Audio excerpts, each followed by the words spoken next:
semua, nama aku Sofina Turjana, absen 29, kelas 11-2. Dan aku Rizky Oktamarago, absen 26 dari kelas 11-2. Hari ini kita akan membahas tentang perlawanan Goa. Penasaran gak sih kalian, apa sih perlawanan Goa itu dan bagaimana ceritanya? Yuk kita bahas bersama. Oh iya, ada sedikit yang aku tanyakan tentang perlawanan Goa ini. Apa sih kerajaan Goa itu? Kerajaan Goa merupakan salah satu kesultanan terbesar di kawasan Indonesia Timur pada sekitar abad 16 sampai 17 Masehi. Katanya kesultanan ini memiliki pelabuhan perdagangan internasional yang berada di Samba Opo. Apa benar? Emang tujuannya apa sih? Benar sekali, kesultanan ini memiliki pelabuhan perdagangan internasional yang berada di Samba Opo atau pesisir Sulawesi Selatan. Di kawasan Samba Opo juga dijadikan sebagai pusat pemerintahan Goa Talo, serta kawasan yang menampung perdagangan internasional. Siapa sih yang memerintah kejayaan Goa itu? Kerajaan Goa di bawah pemerintahan Sultan Hasanuddin dari tahun 1653 sampai 1669 Masehi. Aku jadi pengen tahu deh tentang perlawanan Goa itu gimana.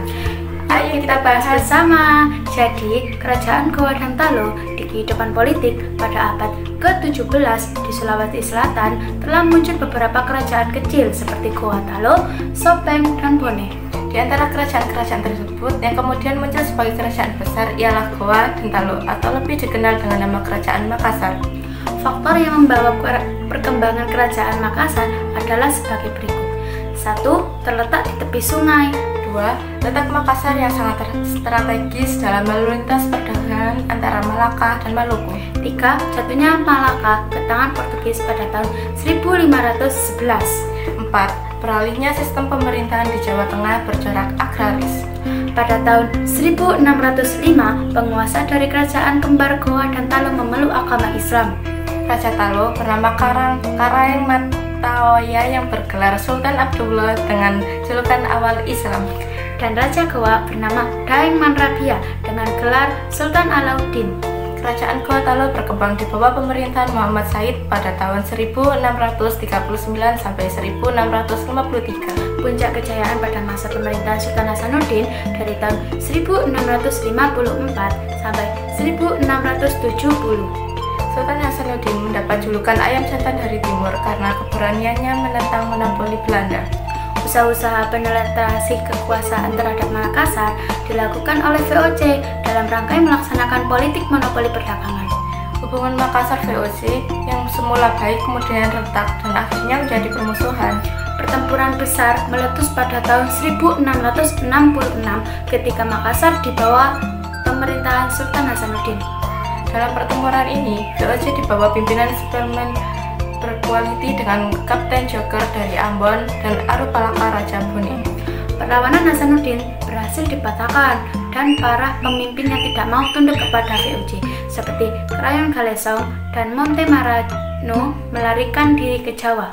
Sultan Hasanuddin dipaksa menandatangani perjanjian Bongaya pada tanggal 18 November 1667. Isi perjanjian Bongaya sangat merugikan rakyat masyarakat.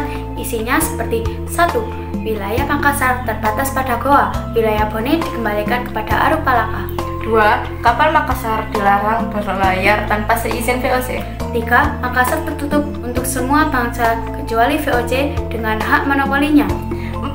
Semua benteng harus dihancurkan kecuali 1, yakni benteng Ujung Pandang yang kemudian namanya diganti menjadi benteng Rotterdam. 5. Makassar harus mengganti kerugian perang sebesar 250.000 ringgit. Kehidupan ekonomi.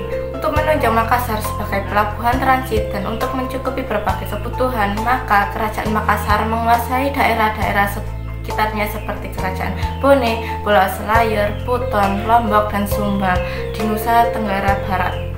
Maka saat berkembang sebagai pelabuhan internasional, banyak pedagang asing seperti Portugis, Inggris, dan Denmark berdagang di Makassar dengan jenis perahu-perahunya seperti Pinisi dan Lombok. Pedagang Makassar memegang peranan penting dalam perdagangan di Indonesia.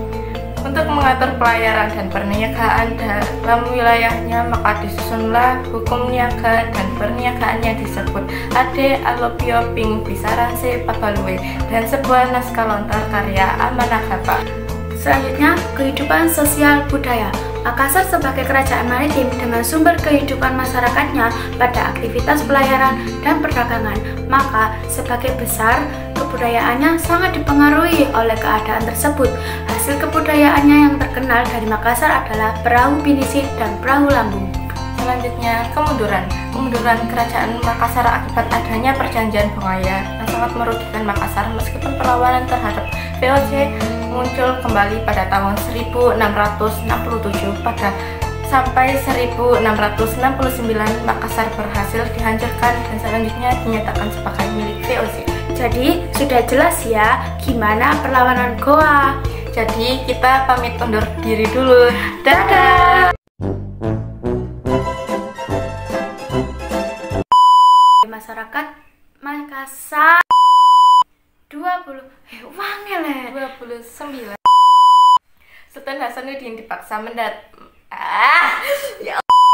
966 cari 18 November 1600 saya sepeda undur dulu.